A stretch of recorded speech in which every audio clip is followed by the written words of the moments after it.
დილა მშვიდობის საქართველოში 11 საათია და გაცემა დღის ნიუს რომ ებრუნდება პირდაპირ ეთერში. მე ვარ ლელა ბაღდავაძე. დღეს პარასკევია, ტრადიციულად თვალს გადავავლებთ მიმდინარე კვირის მთავარ თემებს. შეფასებებს კი ლაშა ტუღუშისა და ირაკლი ფავლენიშვილისგან მოვისმენთ. ვიწყებთ ირანში აიათოლა ალი ხამენეის დაკრძალვაზე მიხეილ ყაველაშვილის გამგზავრებით და ვასრულებთ ნაციონალურ მოძრაობაში არსებული ვითარებით. მით უფრო რომ ერთგვარად სკანდალურ განცხადებას ვისმენთ თინა ბოკუჩავას მხრიდან. დაგველოდეთ დავიწყებთ ზუსტად 1 წუთში, იქამდე კი თვალი გადავალოთ ბოლოს სიახლეებს. საქართველოში ორდღიანი ვიზიტით უზბეკეთის პრეზიდენტი იმყოფება. დღეს შავკატ მირზეოვი პრემიერ-მინისტრი ირაკლი კობახიძეს პირისპირ და გაფართოებულ ფორმატში შეხვდება. მთავრობის ადმინისტრაციის ინფორმაციით შეხვედრის შემდეგ ორი ქვეყნის შესაბამის უწყებებს შორის სხვადასხვა სფეროში თანამშრომლობის შესახებ მემორანდუმები გაფორმდება. პრემიერმა გუშინ უზბეკეთის პრეზიდენტს ოფიციალურ ვახშამზე უმასპინძლა. კლინიკა ვივამედის დატოვების შემდეგ დროას ლიდერის ელენე ხოშტარიას მკურნალი ექიმი ანიკა ავთარაძის განცხადებით ხოშტარიას ჩაუტარდა საბაზისო კვლევა, რომელმაც აჩვენა, რომ არის გარკვეული ცვლილებები. მისი თქმით, შედგება ექიმების კონსილიუმი იმისთვის, რომ მათგან მიიღონ დამატებითი რეკომენდაცია სხვადასხვა რადიოლოგიურ კვლევასთან დაკავშირებით. კონსილიუმში ქართველი ექიმებთან ერთად უცხოელი მედიკოსებიც მონაწილეობენ.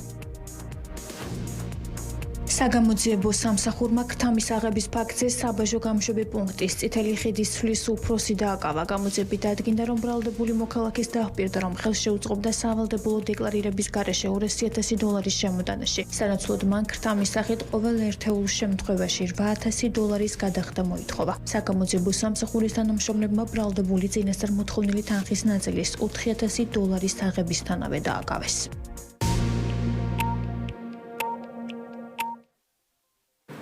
მაშასე კიდევ ერთხელ მოგესალმებით, ეს არის დღის ნიუსრუმი და წარმოგიდგენთ ჩვენს პირველ სტუმარს, ლიბერალური აკადემიის ხელმძღვანელი ლაშა ტუღუში იმყოფება ჩვენთან ერთად. გამარჯობა ბატონ ლაშა და მადლობა რომ გვესტუმრეთ. მოგესალმებით, დიდი მადლობა მოწვევით.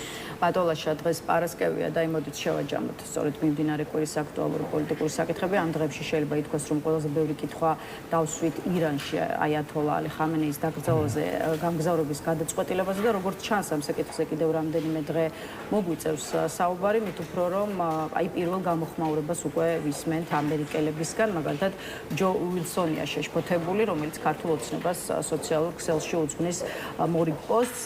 დიქტატორ ხამენეის დაკრძალვაზე მსოფლიოს სხვა ქვეყნიდან ამერიკის ყველაზე უარესი მოძულეები იკრიბებიან. ქართული ოცნების ყალბი პრეზიდენტი მიხეილ ყაველაშვილი ცერემონიაზე დასწრებას გეგმავს, რათა ირანსა და ქართულ ოცნებას შორის უკიდურესად ანტიამერიკული აქტი კიდევ უფრო გააღრმავასო. ასეთია მოკლედ მისი პოზიცია. ჯო უილსონი აშკარად გაბრაზებული ჩანს, თუმცა ის არ არის ახლა მთლიანად ამერიკა, ის ერთი კონგრესმენია. შესაბამისად, მისი პოზიცია უნდა გავიგოთ როგორც პერსონალურად მისი პოზიცია თუ როგორც ზოგადი განწყობა ტრამპის ხელისუფლებაში. კიდევ ერთხელ მოგესალმებით.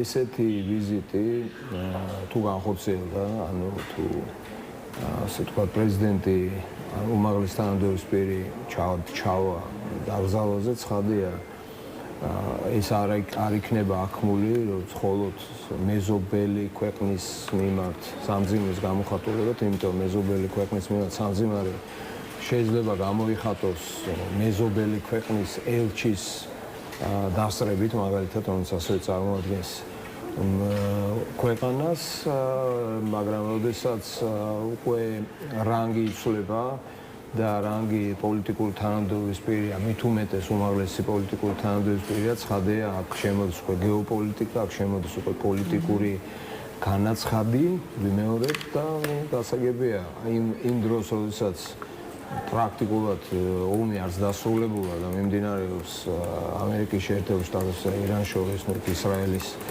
მნიშვნელოვანი მონაწილეობა ვხედავთ. ცხადია, ეს არ არის უბრალო, ასე ვთქვათ, სამძიმარი.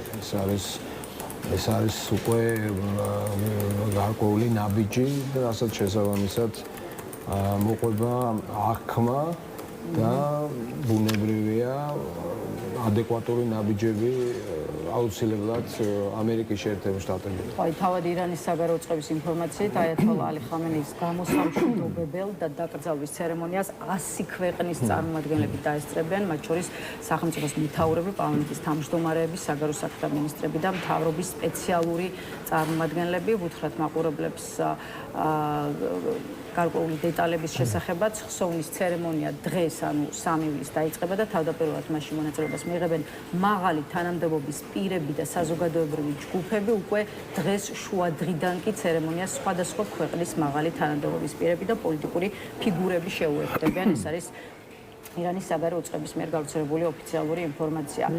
ანუ შესაძლოა გზაშიც იყოს მიხეილ ყაველაშვილი, თუ კი გავითვალისწინებთ, რომ აი სწორედ დღეს არის დაგეგმილი სხვადასხვა ქვეყნის მაღალი თანამდებობის პირების აი სამგლოვიარო ცერემონიაზე დასწრება. აი თქვენ თქვით, რომ რადგან ირანში მიემგზავრება პრეზიდენტი და ცერემონიას არ ესწრება თქვათ ელჩი, აქ უკვე შემოდის გეოპოლიტიკა. ხო, კი ბატონო, მხოლოდ ელჩი, აქ უკვე შემოდის გეოპოლიტიკა, ანუ ეს არის კონკრეტული პოლიტიკური განაცხადი. აი რა პოლიტიკური განაცხადი შეიძლება ეს იყოს ქართული ოცნების მხრიდან, მით უფრო ამერიკის შეერთებული შტატების მიმართ, მაშინ ესეც გითხარით. ნუ ეს ნამდვილად ვერ ჩაითვლება მეგობრულ ნაბიჯად ამერიკის შეერთებული შტატების მიმართ. ზოგადად დასავლეთის მიმართ ეს არგონია ჩაჯდეს, ეგრეთ წოდება ბალანსირების რაღაც პოლიტიკაში, ანუ რაღაც მიუმხრობლობის ან რაღაცა ტიპის პოლიტიკაში, რომელსაც რა ტერმინებითაც ხშირად საუბრობს არსებული დე-ფაქტო არსებული ხელისუფლების წარმომადგენლები. იმიტომ რომ ეს არის სხვა სიტუაცია. გასაგებია მეზობელი ქვეყანაა, გასაგებია რომ შენ შეიძლება გამოხატო პოზიცია, მაგრამ რა დონეზე გამოხატავ, რატო ამბობ ამას? იმიტომ რომ სიმბოლური დატვირთვაც აქვს ამას, მათ შორის სიმბოლური პოლიტიკური დატვირთვა, როდესაც თავარი პოლიტიკოსი მიდის ადამიანის დაკრძალვაზე, რომელიც მოკლული იქნა და ვიცით რა ვითარებაში, ომის პირობებში. ხო, ეს ხო არ არის რაღაცა ტიპის სიკვდილი, როდესაც ხაზა ბუნებრივი სიკვდილით ხვდება ადამიანი. ეს შეიძლება ძალიან მძიმე და რთული ისტორია, მაგრამ ამ ისტორიის ამ კვანძის გახსნაში შენ როგორ მონაწილე ხო, რას ამბობ ამით? ნუ ამბობ იმას, რომ ასე ვთქვათ, სამძიმას აცხადებ და ამ მოქმედებას რა ინტერპრეტაცია მოყვება, ხო, ამაზეც უნდა დაფიქრდე, ხო, სამძიმას აცხადებ თავარი პოლიტიკოსის პირით, ხო, როდესაც ის დემონსტრაციულად ჩადის. ნახოთ, ეხლა იქ შესაძლოა ჩავიდნენ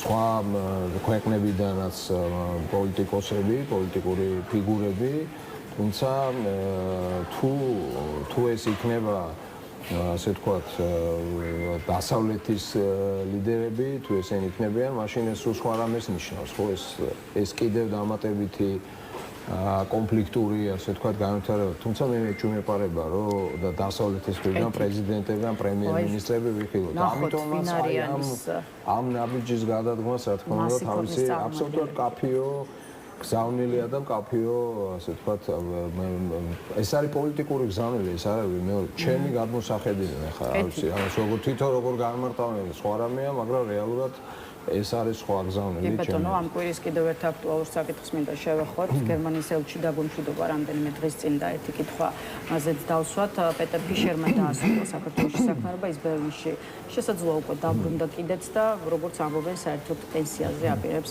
გასვლას. აი რა არის ის, რაც გერმანელ დიპლომატზე უნდა ვთქვათ, იმიტომ რომ ქართული ოცნების შეფასებით პეტერ ფიშერი იყო მაგალითი იმისა, როგორი არ უნდა იყოს დიპლომატი და ის იყო ელჩი, რომელიც კვეთდა იმ წითელ ხაზებს, სადაც დიპლომატები როგორც წესი არ გადადიან. აი პრობლემა, რამაც გერმანია საქართველოს ურთიერთობები აი ამ 30 წლის განმავლობაში პირველად მართლაც ასეთ დაბალ ნიშნულზე ჩამოიყვანა. რამდენად შეიძლება დაბრალდეს პერსონალურად პეტერ ფიშერს? აიცით, მე პირველი ვითხოვდი, რომ დაბალ ნიშნულზე ჩამოყვანა არ არის მარტო, ეს არის ძალიან გაფუჭებული ურთიერთობა ჩვენს მთავარ ისტორიულად თან ეს არ არის ხა ბოლო რამდენიმე წლის ამბავი ისტორიულად მოდით გავიხსენოთ რა ხდებოდა პირველი რესპუბლიკის დროს ვინ იყო მთავარი მხარდაჭერი ხო საქართველოს ეს ისტორიული პროცესებია და ისტორიული მეხსიერება არსებობს ხო გავიქოვოთ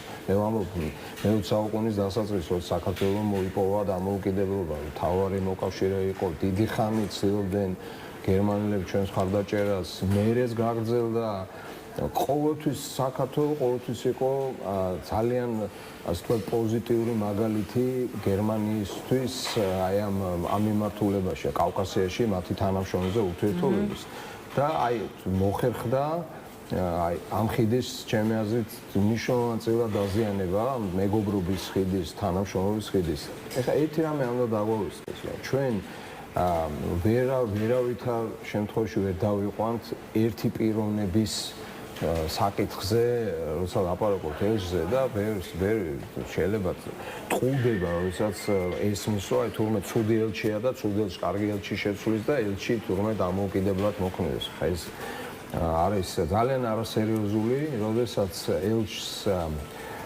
ესე ინტენსიურად ებრძვი პირდაპირ ვიტყოდი, ასე ინტენსიურად ურტყამ მის დისკრედიტაციას, ეს ნიშნავს, რომ იმის უკან დგას სახელმწიფო და სახელმწიფოსთან გერმანიასთან როგორც სახელმწიფოსთან გაქვს შენეს საქმის გარჩევები რა ეს იყო სულთა საქმის გარჩევა ხშირად იმსგავსებოდა რაცა ქუჩურ გარჩევებსაც კი და ძალიან არასერიოზულადაც გამოიყურებოდა ამავდროულად მავნებლობაზე რო არ ვილაპარაკოთ რომელიც უნებრივია იყო ამიტომ მიზანმიმართული მე არ ეძებს თქვი ეს იყო ყველაზე ძლიერი პარტნიორი რომელიც თავგამოდებით ცდილობდა და მთავარი მოკავშირე საქართველოს რომელიც გეხმარებოდა ევროპულ ინტეგრაციაში და ევროკავშირში გაწევრიანებაში ზუსტად სამიზნეში ამოიღეს ამ ქვეყნის ელჩი ანუ ეს ქვეყანა სამიზნეში ამოიღეს გერმანია და ზოგადად დასავლეთ პარტნიორები ქართული ოცნების ხელისუფლებას დემოკრატიული უკუსვლის გამო ედავებიან თუმცა ევროპა და ამერიკა აქტიურად თანამშრომლობს რეგიონის სხვა ქვეყნებთან, მათ შორის აი მოგეხსენებათ ევროკავშირის ლიდერები ურსულა ფონ დერ ლაინი და მარტა კოსი ამ დღეებში სამხრეთ კავკასიას სტუმრობდნენ. ბაქოში იმყოფებოდნენ, გუშინ უკვე სომხეთში ჩავიდნენ, ისე როგორც ევროკავშირის ძალიან აქტიური ურთიერთობა აქვს ცენტრალური აზიის სახელმწიფოებთან. ამ ფონზე ქართულ ოცნებაში სვამენ კითხვას, აი თუ კი აზერბაიჯანსა და ცენტრალური აზიის ქვეყნებს ელაპარაკებიან, რატომ ერჩიან საქართველოს და ეს კითხვა რიტორიკული არ არის. ამიტომ გითხარით, რა პასუხი გაქვთ კითხვაზე, რატომ არ უნდათ ქართულ ოცნებასთან ლაპარაკი და რატომ ელაპარაკებიან ისეთ ქვეყნებს, სადაც დემოკრატია და ადამიანის უფლებები ნამდვილად არ ყვავს. მოდით ესე ვთქვათ, სამი ქვეყანა ხო სამხრეთ კავკასიაში, სომხეთი, რომელსაც აქ აშკარად გარღვევა ევროპული და დასავლური მიმართულებით, გარღვევას გულისხმობ პოზიტიურ კონტექსტში ცხადია და იწერება ახალი ისტორია.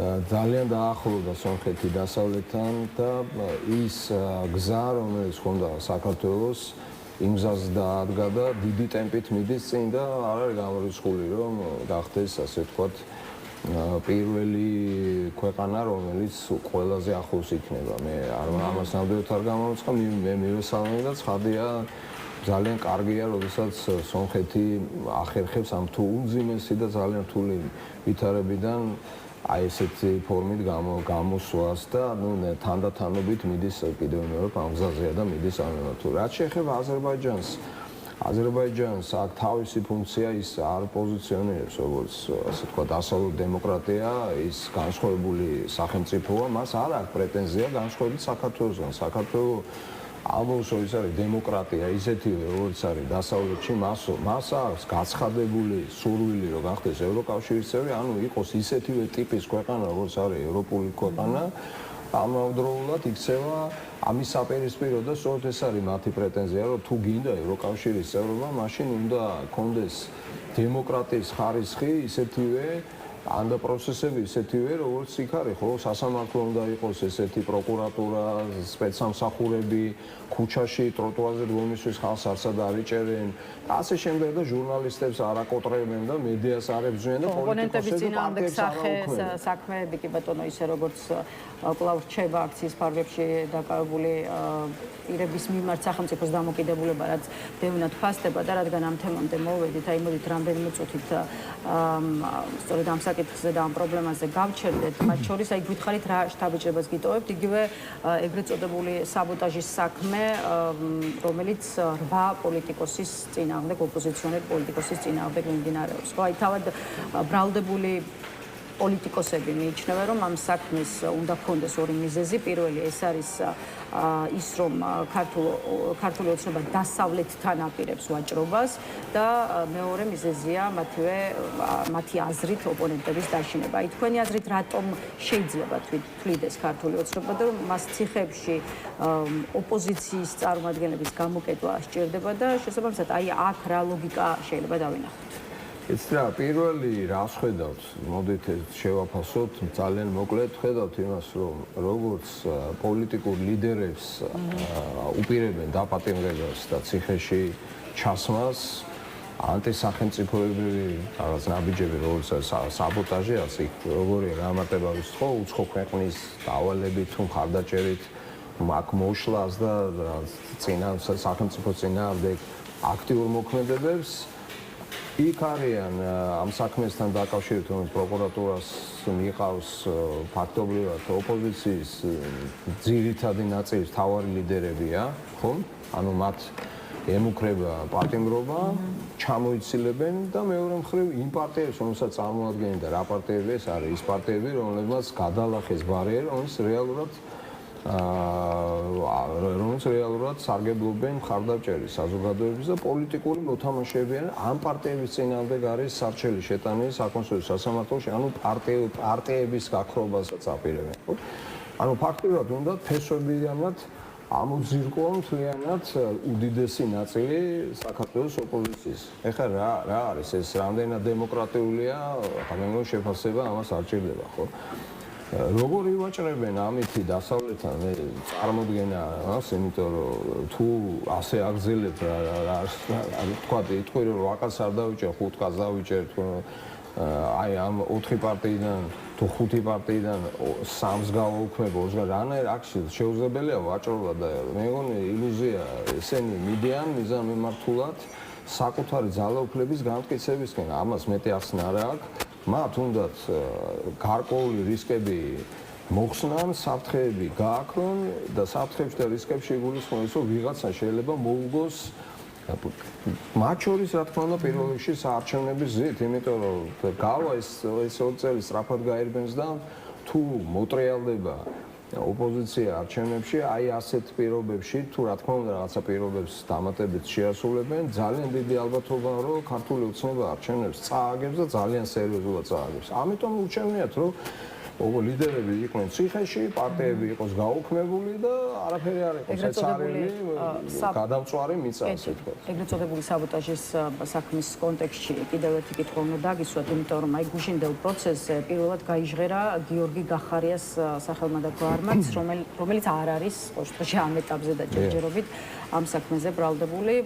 მისმა სახელმა გაიჟღერა ერთ-ერთი მოწმის მხრიდან, რომელიც პროკურატურის მიერ იყო წარმოქმნილი. გახარიას გვარის გაჟღერებისთანავე კი ბუნებრივია დაიწყო საუბარი იმაზე, არცი ხელისუფლებამ ხომ არ შეიძლება კიდევ ერთი საქმე დაუმატოს, ასე ვთქვათ, სისხლის სამართლებრივი საქმე ყოფილ პრემიერ-მინისტრს. აი თქვენ თუ გიჩენთ კითხვებს, რატომ დაიწყო პროცესზე საუბარი იმაზე, რომ 2024 წლის ნოემბრის ბოლოდან დეკემბრის პირველ ნახევარში გამართული აქციებისას სხვა პოლიტიკოსებთან ერთად პარლამენტში შეჭრის მცდელობა რაღაცნაირად იგრძნობოდა გიორგი გახარიას მხრიდანაც. იცით რა არის, ალბათ სხვა ასე ვთქვათ ამბავს მოიფიქრებენ იმისთვის, რომ ვთქვათ საბოტაჟი დაბრალდეს, ამან პრობლემა ნამდვილად არ ექნებათ, ეს უკვე ტექნიკის საკითხია,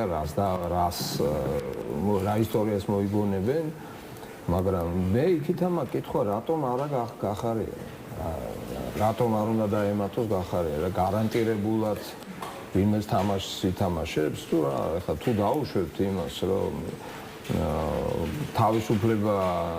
თავისუფლების ხარისხი მოქმედებაში მასა და დავინახეთ რა მოხდა პარლამენტში, ხო? მის თანაპარტიელებს როგორ გაუსწორდნენ, რაღაც აუცილებლად 60 სამარცხვინო ცემატყეპა რაც ვიხილეთ პარლამენტში, ნათელი დადასტურება იმისა, თუ რა ბედი შეიძლება ელოდეს მათ შორის იმ ოპოზიციასაც, რომელმაც გადაწყვიტა და პარლამენტში შესვლის გადაწყვეტილება მიიღო. ხო, ამათ მიმართაც ესეთი დაუნდობელი დამოკიდებულება, ის ფიზიკური გამოხატულება, რაც ვიხილეთ, არის ზოგადი პოლიტიკა, მათი ასე ვთქვათ შეხედულებები განსხვავებული ხედვების მიმართ და ეს დაუნდობლობა კითხვა მაქვს, ამიტომ ამბობ, რატომ არა გახარია ხო? მარტივია, მეგონი პასუხი. ბოლოსკენ გავდივართ და კიდევ ერთი და ამ შემთხვევაში უკვე ნაციონალურ მოძრაობაზე მინდა გკითხოთ, მოქმედი თავმჯდომარე თინა ბოկუჩავა, რომელსაც სავარაუდოდ სულ რამდენიმე დღეში ამავე პოზიციაზე ნანუკა ჟორჟოლიანი შეცვლის, ამბობს, რომ სიმართლე არ უთხრეს საზოგადოებას 2 წლის წინ, როცა ლევან ხაბეიშვილის პარტიის თავმჯდომარის თანამდებობიდან წასვლის მიზეზად მისი ჯანმრთელობის მდგომარეობა დასახელდა. სიმართლეზე საუბარი ბოკუჩავამ დაიწყო მხოლოდ ახლა და როგორც მისგან ვისმენთ, აი ხაბეიშვილი გაუშვეს, იმიტომ რომ ის ვიღაცებს არ მოსწონდათ. აი რა შეფასების გაკეთების საფუძველს იძლევა ინფორმაცია, რომელზეც ნაციონალური მოძრაობის ჯერ კიდევ მოქმედი თავმჯდომარე საუბრობს პროცესების განვითარებიდან 2 წლის შემდეგ და პარტიაში არსებულ რა ტიპის პრობლემებს აჩვენებს, თუ კი რა თქმა უნდა აჩვენებს გარკვეული ტიპის პრობლემებს თინა ბოკუჩავას განცხადებით. ცით რა, მე ვერ გეტყვით ხა რომ ერთი კონკრეტული პარტიის შიგნით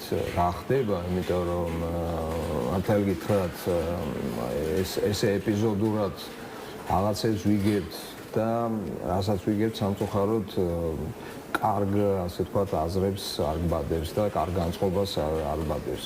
ასევე თუმცა ის რომ საქართველოში ოპოზიციას სჭირდება სერიოზული დასკვნების გაკეთება და გამოტანა იმ მარცხიდან, რომელსაც მათთან ერთად მთელი საზოგადოება და უпростоრად საზოგადოების დიდი ნაწილი განიცდის, ეს არის ჩემთვის უდავო. აი ეს შიდა რაღაცა გაუთავებელი ალიანსის შიგნით გაუთავებელი კინკლაობა, აი ესეთი დამამცირებელი რაღაცა ფორმებით ერთმანეთის მიმართ აზრების გამოხატვა, ერთმანეთის ასე მტრებად და ქვეყნის ასე ვთქვათ მოწინააღმდეგებად გამოხატვა და პარტიის შიგნით რაღაცა ესეთი ისტორიები, რომელსაც ვიგებთ არადემოკრატიული, ცოტა ცინიკური ფორმებით გამოხატავს, რა თქმა უნდა, ეს ძალიან ნებს პირველ რიგში ამ ნაწილს, ჩვენი საზოგადოების პოლიტიკური ელიტების აი ნაწილს, ოპოზიციურ ნაწილს და მე მართალი გითხრათ მიკვირს, იმიტომ რომ თითქოს აქვს დიდი გამოცდილება, აი ამდენი ხანია არიან პოლიტიკაში და გაუთავებლად თამაშობენ ისე თამაშს, რომელიც მათ თვითონ ამარცხებს. ანუ საკუთარ თავს იზიანებენ ხოლმე, როდესაც მათი ასე ვთქვათ ჯანსაღი სახე და მათი ჯანსაღი პოზიციები საზოგადოებას სჭირდება და ამის საპირისპირო მოქმედებები არის ეს, რასაც ახლა ჩვენ უყურებთ. მოძრაობას აქვს ამბიცია, რომ ის არის წამყვანი ოპოზიციური პარტია, ისე როგორც სხვა პარტიებსაც შესაბამისი ამბიცია გააჩნია და მეტი ბატალაში აი ნანუკა ჟორჟოლიანი ვახსენე რამდენიმე წუთის წინ და კიდევ ერთი პოზიციის, მის კიდევ ერთ პოზიციაზე დაგისვათ კითხვას, იმიტომ რომ ეხლა ეს ადამიანი არის ახალი პოლიტიკოსი, რომელიც სავარაუდოდ აი სულ რამდენიმე დღეში ოფიციალურად დაიგავებს ნაციონალური მოძრაობის თავმჯდომარის თანამდებობას, ყოველ შემთხვევაში ყრილობა სწორედ ივლისის დასაწყისში უნდა იყოს. ის ამბობს, რომ პოლიტიკურ ველზე დღეს რეალურად ჩანს 2 ფიგურა და ეს არის ბიძინა და მიშა და სხვა შორის ეს არ არის მხოლოდ ჟორჟოლიანის პოზიცია, არამედ რიგი ანალიტიკოსიც მიიჩნევს, რომ ყველაზე ძლიერ ფიგურებად ქართულ პოლიტიკაში ჩანან სწორედ ბიძინა ივანიშვილი და მიხეილ სააკაშვილი, მიუხედავად იმისა, რომ სააკაშვილს არაფერი ხელში არ უჭირავს, გარდა თავისი ქარიზმისა და მის მომხრეებში, ანუ ნაციონალური მოძრაობის წევრებში განსაკუთრებული წოდისაო, აი მაგალითად დავით დარჩეიშვილმა გააკეთა გუშინ ჩვენს გადაცემაში ეს განცხადება. რეალობას მოკლებულია თუ პირიქით, აი სწორედ რეალობას ასახავს შეფასება, რომ დღეს ქართულ პოლიტიკაში 2 მთავარი მოთამაშეა და ეს არის ბიძინა და მიშა და თუ კი ეს ასცია, მაშინ ჩდება კიდევ ერთი კითხვა, რატომ ვერ გასცდა ქართული პოლიტიკა აი ამ მიშა ბიძინას. იცით, გარკვეული ნაწილი ჩვენი საზოგადოების ესეა, რომ არსებობს პოლიტიკა მხოლოდ 2 ადამიანის შესრულებით, 2 სოლისტი ყავს, ბატონი ბიძინა და ბატონი მიშა მიხეილი. რაც არ მეტყოლებს კარგად მთლიანად ჩვენ საზოგადოებაზე, იმიტომ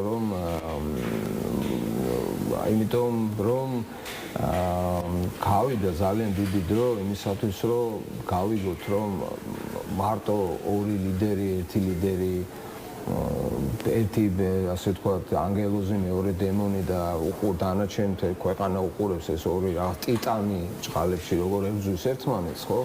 როგორ დაამარცხებენ ამ დიდ ბოროტს და ვიღაც გმირი გჭირდება, ეს თამაში გრძელდება ძალიან დიდი ხანია და ვიმეორებ, ეს არის დიდი, ასე ვთქვათ, პრობლემა მთლიანად ჩვენი საზოგადოების. ჩვენ უნდა დავასრულოთ ეს თამაში. ანუ ეს არის თამაში და არა რეალობა. ეს არის თამაში, რომელიც რეალობაა. ჩვენ თამაშობთ, ხა თამაში ახლა ხო იცით ის ცნობილი თამაში, როდესაც არის ეს თქვენს რო ჩადებენ რევოლვერში და რო გაისვრიან და თუ ხშირად ეს ემათ თავდება ხო ცუდად, და ახლობთ რაღაც ამას გავს თამაში, იმიტომ რომ ჩვენ უნდა ვიფიქროთ სხვა ტიპის პოლიტიკურ პროცესზე, ჯანსაღ პოლიტიკურ პროცესზე, როდესაც არსებობს დემოკრატიული წესით შექმნილი პარტიები, რომელსაც კი არ ყავს ბელადები, ყავს გარკვეული ლიდერები, რომელიც იცვლებიან, რომლის არჩევის წესი არსებობს, შიდა პარტიული დემოკრატია უნდა იყოს. ამ პარტიებს უნდა ქონდეს ძალიან კაფეო და კონკრეტული პროგრამები, რომელსაც საზოგადოებას აცნობენ.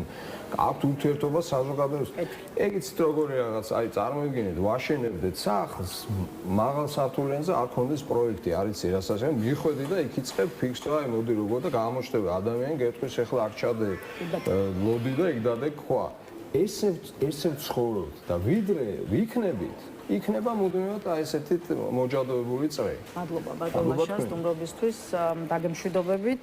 ლაშა ტუღუში პასუხობდა ჩვენს კითხვებს, ახლა რეკლამის შემდეგ შემოგვერთება ირაკლი ფავლენიშვილი, რომელთანაც ერთ-ერთი მთავარი თემა, რაზეც ვისაუბრეთ, სწორედ ნაციონალური მოძრაობის პარტიაში მიმდინარე პროცესები იქნება, ასე რომ დაგვაერთეთ.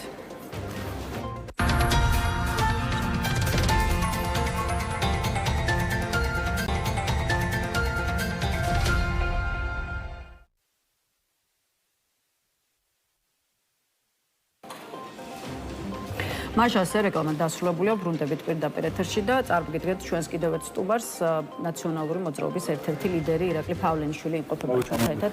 გამარჯობა ირაკლი და მადლობა რომ შემოგვერთდი. ირაკლი, ისევ ყურადღების ცენტრში ექცევა ნაციონალური მოძრაობა, ამიტომ მოდით გადაცემის ეს ნაწილი თქვენს პარტიაზე საუბრით დავიწყოთ და შემდეგ უკვე სხვა თემები. ამჯერად საქმე ეხება თინა ბოკუჩალას მიერ, მანამდე მიხეილ სააკაშვილის, კიდევ უფრო მანამდე ლევან ხაბეიშვილის მიერ გაკეთებულ განცხადებებს და პერიოდს მოკლედ, როცა პარტიის თავმჯდომარის პოზიციიდან ლევან ხაბეიშვილი ჩაანაცვლა თინა ბოკუჩალამ. თავის დროზე ამის მიზეზად დასახელდა ლევან ხაბეიშვილის ჯანმრთელობის მდგომარეობა, მით უფრო რომ იმ პერიოდში, ასე ვთქვათ, სცემეს და ნამდვილად არ იყო კარგად, თუმცა აღმოჩნდა, რომ ეს იყო ტყუილი და ხაბეიშვილი შეიცვალა, იმიტომ რომ ის მიუღებელი იყო სვეტსკი ბაბლისთვის. აი, იქნება უფრო მეტი გითხრათ კონკრეტულად ვინ არის აი სვეტსკი ბაბლი, რომელზეც მიხეილ სააკაშვილი საუბრობს და კონკრეტულად რას ერჩოდნენ ლევან ხაბეიშვილს, ესეც საინტერესოა.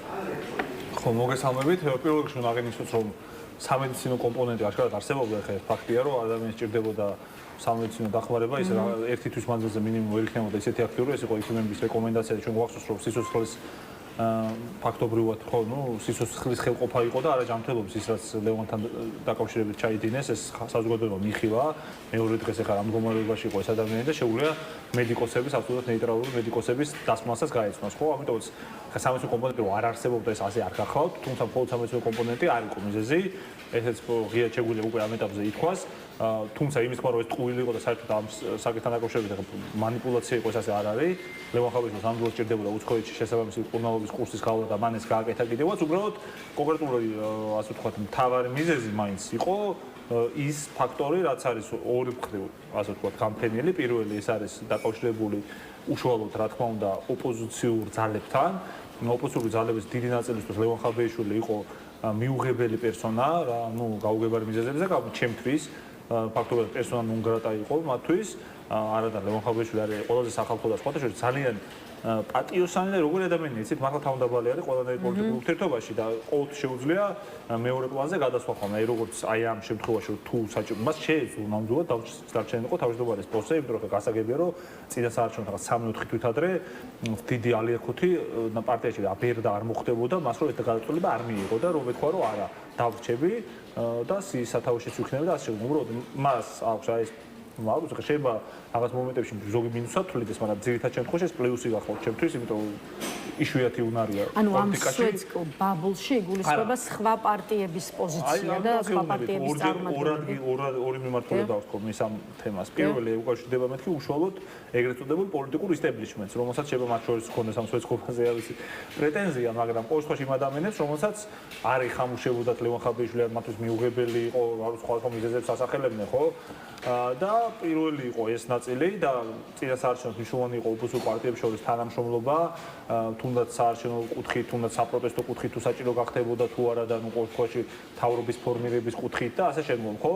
ამიტომ რახან ასეთი აქტუალური იყო იმ დროისთვის ოპოზიციურ პარტიებს შორის თანამშრომლობა და რახან ლევან ხაბეიშვილი პარტიების დიდი ნაწილისთვის იყო მიუღებელი გაუგებარი მიზეზების და გამო ეს იყო მიზეზი. მთავარი მიზეზი ეს იყო პირველი მიზეზი და მეორე კომპონენტი არის ის, რომ ასეთი რაღაც არ ვიცი, მე მგონი დისკრედიტაციის კამპანიის შედეგად ჩამოყალიბდა საზოგადოებრივი აზრი, რომ აი თუნდაც თბილისის ცენტრა, ნუ ყოველ შემთხვევაში რაღაც ნაწილ საზოგადოების ლევან ხაბეიშვილი არ მიაჩნდა სათანადო პოლიტიკურ ლიდერად, გამომდინარე იქიდან, რომ ის არ განეკუთვნება ელიტურ ჯგუფს არანაირი კუთხით, პირიქით ყოველთვის იძახდა, რომ არის თბილისის გარეუბანში გაზრდილი პატიოსან საშუალო ასე ვთქვათ ქართულ ოჯახში, ფინანსური და ყველა სხვა თვალსაზრისით და ჩემთვის ეს პლუსი გახოთ, პირადად მე რომ ვიტყოდ. სახალხო პოლიტიკოსი არის ნამდვილად. ნუ ჩემთვის პლუსია, მიუხედავად იმისა, რომ არ ვიცი ხო თბილისის მეტროპოლიაში ვარ დაბადებული გაზრდილი და ასე შემდგომ, აი ჩემთვის ახლა მე ამიტომაც იმას არ ვემხრობ, რომ ყველა ცენტრალურ ბანკში მაცხოვრებელი და ყველა ჩემ გარშემოც მე ვიყავდა ხომაგი, მაგრამ გამოდის თუ არა რომ ლევან ხაბეიშვილს მისივე გუნდი ნებსიტუნებლიეთ ძალიან ცუდად და დაუმსახურებლად მოექცა და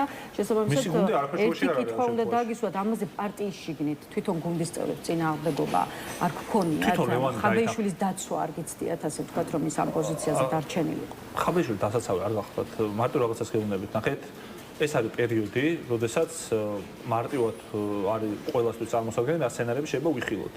ერთი არის კოალიციური თავრობის ფორმირება, იმიტომ რომ გასაგები იყო რომ ივანიშვილის რეჟიმის დამარცხების შემთხვევაში რამდენიმე პოლიტიკურ ძალას მოუწევდა თანამშრომლობა და მეორე, ნუ შეიძლება ახლა ამაზეც ფიქრობდნენ, უფრო მეტი უნდა გვეფიქრათ ჩემი აზრით, საპროტესტო მიმართულება, ხო, რომ თუ ივანიშვილი არჩევნებს გააყალბებს, ამ შემთხვევაში რა მოხდებოდა, თუნდაც საპროტესტო კუთხით იქნებოდა მნიშვნელოვანი თანამშრომლობა.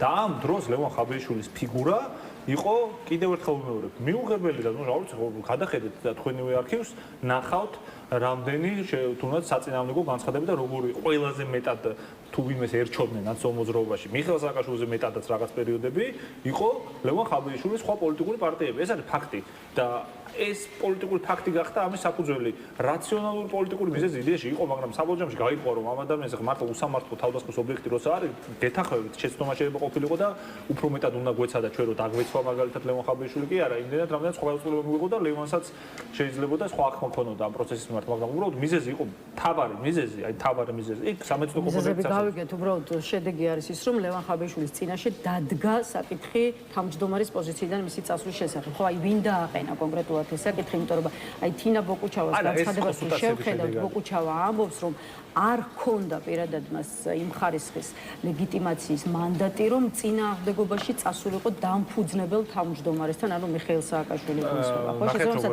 ეს განცხადება ტოვებს შთაბეჭდილებას, რომ აი საბოლოო ჯამში მიხეილ სააკაშვილმა მიიღო, ასე ვთქვათ, გადაწყვეტილება შეცვალა პარტიის თავმჯდომარის პოზიციაზე. მიხეილ სააკაშვილი გახავთ ნაციონალურ მოძრაობის ლევან ხაბეიშვილი, თინა ბოკუჩავა. კი ბატონო, გიჩვენეთ. ზოგადად ან ცოტა გაუგებარი გახავთ თქვენ არ გულისხმობთ რა თქმა უნდა თქვენ ბუნებრივი კითხვები გაქვთ, ნამდვილად არ გულისხმობთ ამ შემთხვევაში, მაგრამ ზოგადად აი ხალხში ძალიან საკვირველია, რომ აი ორ რაღაცას ერთდროულად ამტკიცებს ეს ხალხი. ერთი მხრივ ამტკიცებს, რომ მიშა არის ჩვენი ბელადი თურმე და აი მიშა არის ერთპიროვნული დიქტატორი და ავტოკრატი თურმე პარტიაში. და მეორე მხრივ გაუცებას გამოხატავენ ხოლმე, რომ კი, მაგრამ მიხეილ სააკაშვილმა რო თქვა, ესე გაკეთდა რაღაც მომენტში და რატო ხდება ისეთ ეს სინამდვილეში, რომ მიხეილ სააკაშვილი ერთი მხრივ არის ადამიანი, რომელსაც ნამდვილად ყველაზე მეტი წონა აქვს მის სიტყვას ამ პარტიაში, ეს არის ბუნებრივი, რომ მიხეილ სააკაშვილი თავად ლიდერი გახდა და მე რომ გამოვიდე და თქვა რომ ნაცნობრობაში მიხეილ სააკაშვილი არა ლიდერი, სხვა არის ლიდერი მეთქი. ეს ხო არადეკვატური აზრი იქნება. არ ნიშნავს რომ მის ყველა პოზიციას ახლა ავტომატურად და გადავდივარ მეორეზე ხალხო. ყველა შემთხვევაში დაეთანხმოთ. გადავდივარ ხალხოთონლება მეორე ნაწილზე, რატომაც თქვი ეს რომ გაუგებარია თქო. მეორე ნაწილი მიხეილ სააკაშვილზე მეტად ავტოკრატი მართველი არის ყველა. თუ კუთხით შეხედავ, არ არსებობს პოლიტიკური პარტია საქართველოში, სადაც კონკრეტულ ლიდერს არ აქვს უფრო მეტი, ასე ვთქვათ, ბერკეტი პარტიის სამართავად, არ მხოლოდ იმიტომ, რომ პატრონობაში არ იმყოფება, არამედ იმიტომ, რომ მიხეილ სააკაშვილს აქვს ეს მიდგომა, რომ ის არ არის რაღაც დიქტატორი მართველი პარტიაში და თუნდაც შეიძლება კანდიდატურა რო დაასახელა ნანუკა ჟორჟოლიანი, თქვენ ნახეთ, რომ ყველა მხარე კი ნანუკა ჟორჟოლიანს უჭერ, მან და მაინც ხარსო ეხა იონიშვილმა რო დაასახელოს ოცნებაში თქვენი აზრით კანდიდატი ან სხვა რომელიმე პარტიის ლიდერმა თქვენი აზრით იგივე გამოხმაურება იქნება პარტიაში ანუ მე იმას გულისხმობ რომ ნანუკა ჟორჟოლიანს ვინმეს კი არ გაუვაშქრია მაგრამ ყველა ზოგმა თქვა რომ კი ხარს დაუჭერო ზოგმა თქვა ჩემსავით რომ მაგალითად ნანუკას ძალიან მივესალმები და ძალიან მინდა რომ ვიხილოთ ჩვენ პარტიაში და ვფიქრობ რომ ძალიან ბევრი კარგის მოტანა შეუძლია მაგრამ ჯერ რაველოდები სხვა კანდიდატებს იქნებ სხვა კანდიდატი უფრო მომეწონოს თავისი პროგრამით მაგალითად ანუ ესეთ რამეები ხდება ხოლმე ნაცნობრობაში და ძალიან ბევრი გადაწყვეტილებაა ხოლმე პოლიტსაბჭოზე გატანილი სადაც მიხეილ სააკაშვილის აზრის საწინააღმდეგოდ არ და ბევრს მაინც რჩება და ის პროცესი რაც თუნდაც ახლა მიმდინარეობს უტოვებს შთაბეჭდილებას რომ მაინც მიხეილ სააკაშვილი იღებს რეალურად ერთპიროვნულად გადაწყვეტილებებს და პარტიულ ყრილობაზე უბრალოდ ხდება ამ ასე ვთქვათ გადაწყვეტილებების გაფორმება აი ახლა მიმდინარე პროცესაც ასე უყურებს რიგი ანალიტიკოსი და თქვენ მოისმენდით და ნახავდით წაიკითხავდით მათ რატომ რჩება მაშინ ასეთი შთაბეჭდილება ამ კითხვას ეს დაგისვა? იმიტომ რჩება რომ ადამიანი არის ლიდერი და უბრალოდ ამ ადამიანზე აქვთ გეუბნებით ხალხი არის გადაკიდებული მიხეილ სააკაშვილს. ყველაფერზე არის გადაკიდებული ანუ მის კონკრეტულ განცხადებაზე იგივე განცხადება რომ გაკეთდეს ნებისმიერი პოლიტიკური ლიდერის მხრიდან კრინს არ დაძრავს არავინ.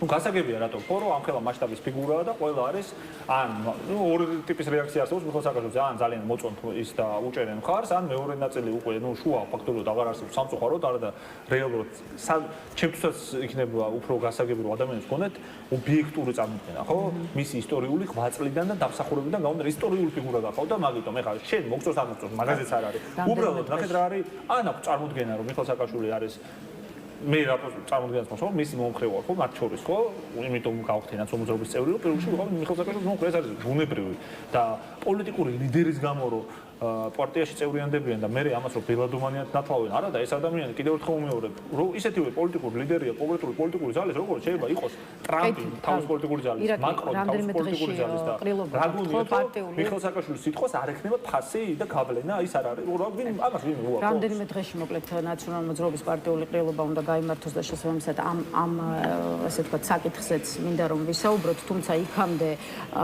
რადგან ისე მოკლედ ხაბეიშვილთან დაკავშირებული საკითხი რომ ამოვწუროთ და რადგან საუბარია იმაზე რომ აი ლევან ხაბეიშვილი ნაციონალური მოძრაობის თავმჯდომარის პოზიციაზე არ იყო მისაღები სხვა ოპოზიციური პარტიებისთვის იქნებ დააკონკრეტოთ მაშინ ვინ გყავთ ვის გულისხმობთ და ვისგან მოდიოდა შესაბამისი მოთხოვნა და დირექტივა იმიტომ რომ ესეც საინტერესო არის ხო ამ საკითხზე ცხადი და მკაფიო იყოს პოზიცია ეს იყო ლელო ეს იყო გახარიას პარტია იგივე ალიანსში ახლა შემავალი სხვა ძალები თუ აი ვის არ მოსწონდა ლევან ხაბეიშვილის თავმჯდომარეობა ამ პოზიციაზე დირექტივა არასწორი არის აბსოლუტურად დირექტივა საერთოდ არ გეთება პოლიტიკური მოცემულობა არის მარტივი ადამიანებს უბრალოდ კიდევ ერთხელ თქვენ არ გულისხმობთ ერჩიან ნაციონალურ მოძრაობას ამიტომაც ძალიან მარტივ პოლიტიკურ ფაქტებს უკეთებენ საკუთარ ინტერპრეტაციას აი ძალიან მარტივია საკითხი პოლიტიკური მოცემულობა იყო ესეთი არჩევნები ახლოვდებოდა. თქვენ როგორ წარმოგიდგენთ ვინმეს ჰქონდა იმის ილუზია რომ ოპოზიციური პარტიების თანამშრომლობას მნიშვნელობა არ ექნებოდა ამ არჩევნებისთვის?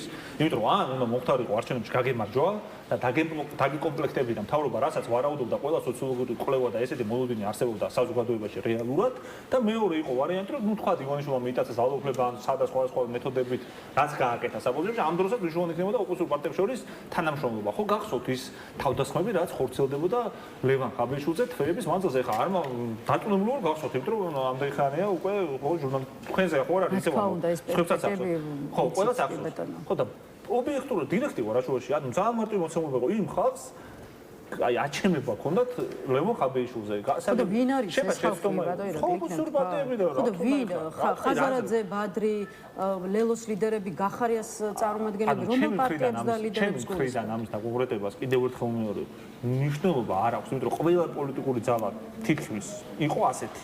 ყველა პოლიტიკური ძალა თითქმის იყო ასეთი. ეს საზოგადოებას ძალიან კარგად ახსოვს. ეხლა თუ ვინმე დღეს დაიწყო ქართული პოლიტიკური პროცესების თვალყურის მიდევნება, იმისთვის ახსნას ეხლა ცოტა რთულია და ძალიან ბევრი რამე უნდა აუხსნათ. და ეხლა ყველას კარგად ახსოვს, რომ ლევან ხაბეიშვილის მიმართ იყო თავდასხმები. და როცა ამბობენ, რომ აი ნაცო მოძრაობამ დირექტივა მიიღო, ძალიან მარტივია ამ დროს ხალხი საერთოდ ივიწყებს იმ ოპოზიციურ ძალებს, რომელებსაც ჰქონდათ არაადეკვატური დამოკიდებულება ლევან ხაბეიშვილის მიმართ.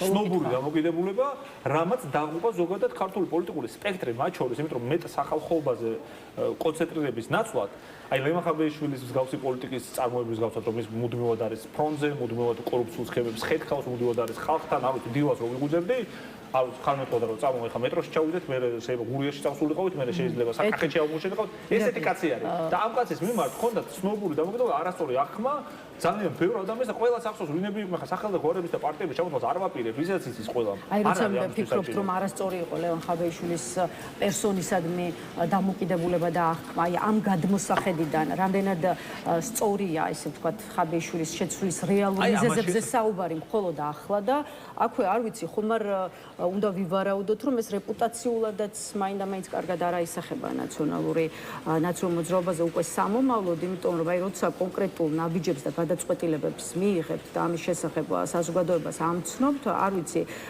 მე პირადად მუდმივად მექნება ეჭვი, რომ აი ბოლომდე სიმართლეს არ აღვქვით. პირველ რიგში აქ არსებობდა სამედიცინო კომპონენტი, რომელიც ნამდვილად არსებობდა. ამაზე მარტო სამედიცინო კომპონენტის გამო რო არ მომხდარა, ამაზეა საქმე და სამედიცინო კომპონენტი რომ თავარი და დომინანტური არ ყოფილა, ამაზეა საქმე. თორემ სამედიცინო კომპონენტი რო არ ყოფილა და მოიტყუეთ ასეთ რამ არ მომხდარა, ეს კიდევ ერთხელ მე ვიტყვი, ერთი თვეც რო არ იქნებოდა ლევან ხაბეიშვილი, სერიოზული ამბავი იქნებოდა, იმიტომ რომ 4 თვე როცა არის არჩევნებამდე დარჩენილი სადღაც და იმ 4 თვიდან ერთი თვე რო თავმჯდომარე ვერ იქნება ну სექტემბრამდე როგორც მასუს ესე იყო ხო დრო სექტემბრამდე არ შეეძლო მას ესე აქტიურობა პოლიტიკურად ну სამედიცინო მოკლედ რაღაც დრო პერიოდში მედიკოსებმა ურჩიეს რომ ის ჯანმრთელობის აუცილებელი იყო გარკვეული ასე ვთქვათ რეაბილიტაციის კურსის გავლა ეს ახლა ფაქტი იყო მაგრამ ეს მარტო არ იქნა ეს რო ყოფილიყო მარტო მაინც დარჩებოდა ვაღიარებთ უბრალოდ ინტერესი როცა არის პოლიტიკური და ეროვნული ჩვენ მაშინ თვლიდით და მე მგონი სამართლიანად თვლიდით რომ ოპოზიციურ პარტიებს შორის თანამშრომლობის ხარისხი იყო დამოკიდებული საქართველოს ეროვნულ ინტერესებზე. ეს რაღაც პირადი ინტერესის გამო არ მომხდარა, ვიღაცის ეგომანიაკური ინტერესის გამო არ მომხდარა. ეხლა დამიჯერეთ მიხეილ სააკაშვილისთვის საერთოდ არ იყო, ანუ სხვა პარტიამ უბრალოდ ისიც პოლიტიკურ მოცემულობას ითვალისწინებდა, ის კაცი ციხეში იყო, თორემ მისი კონკურენტი არ ყოფილა ჭალებში. მაგაზე ხო პირადი მიზეზი ხო არ ქონია, ხო? ქონდა ეს პოლიტიკური მოცემულობის მიზეზი და აქ ეხლა ხალხმა დაივიწყა ის პოლიტიკური პარტიები, რომელთაც ეს სნობური დამოკიდებულება ჰქონდათ, არასწორი დამოკიდებულება ჰქონდათ. და თავარი სამიზნედ ისევ ჩვენ მოაქციეს. რაც ხება ახლა მიმდინარე პროცესს, განახლების პროცესს გულისხმობ, რომლის წინაშეც არის ნაციონალური მოძრაობა, რამდენიმე წუთი ამასაც დაუთმოთ, მე ვფიქრობ, რომ მოახლოვდა ხო 7-ში გაქვთ, ხო? როგორც თუ სწორად მახსოვს, 7 ივლისს უნდა იყოს. არა?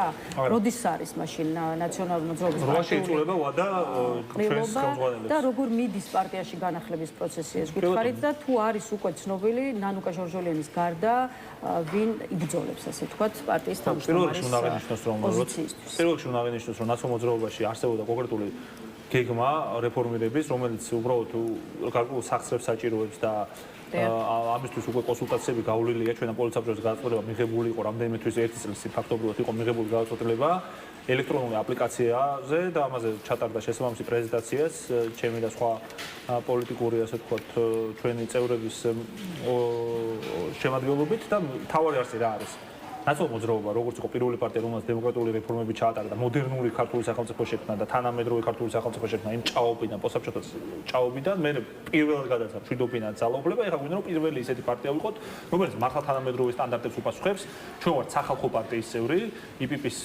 წევრი ვართ იცით რომ რომელიც არის ყველაზე დიდი ქრისტიანული დემოკრატიული ოჯახი პარტიათა ევროპაში იქ ვითვალისწინებთ ხოლმე და ვიზიარებთ იმ გამოცდილებებს რომელიც აქვს ჩვენ პარტიულ ქვეყნებს ისინი ერთი მხრივ ცდილობენ აი ტექნოლოგიურ სამყაროში არ ჩამორჩნენ განვითარების ტემპებს და მეორე მხრივ იყოს ჰორიზონტალური მმართველობა პარტიაში, ანუ ყველა პარტიის წევრი იყოს პარტიის რეალური მმართველი.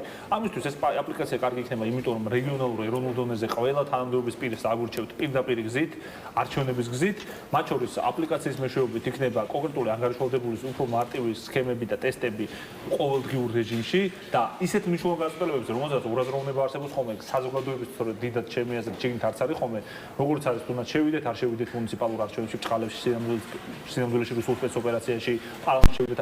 ამ ყველაფერს ამ პოლიტიკურ საკითხებს განიხილავს არა კონკრეტული ჯგუფი ადამიანების, არამედ განიხილავს ჩვენი პარტიის წევრები. ყველა პარტიის წევრს შეიძლება გახდეს ამ აპლიკაციის მომხმარებელი. ეს არის ერთი მნიშვნელოვანი გეგმა. მეორე, რაც არის არჩევნებზე ვინ იქნება თავმჯდომარეობის კანდიდატები, ზუსტად ცნობილი არ გახსოვთ, მაგალითად თემურ გრიგალაშვილი, ესეთი ჩვენი ხვაწმოსელი პოლიტსაბჭოს წევრი, რომელსაც სოციალურ ქსელში აქვს დაწერილი და მეც ვესაუბრობ, ფიქრობს თავის კანდიდატურაზე, რომ მას თავისი გეგმები და რეფორმების ხედვა აქვს.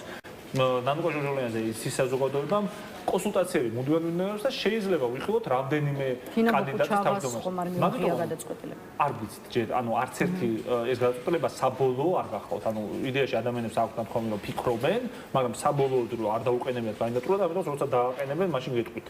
რაც შეეხება 8-ს, ახლა ტექნიკურად რო ახსნა და რო ხალხმა რო იცოდეს 8 ივლისს ეწურება ვადა ჩვენი პარტიის თავმჯდომარეს და მმართველ ასე ვთქვათ ჯგუფს, თუმცა ჩვენი პარტიის წესდებით სანამ ჩატარდება ახალი არჩევნები, მანამდე უხანგრძლივდებათ ავტომატურად მათ ეს უფლებამოსილების ვადა.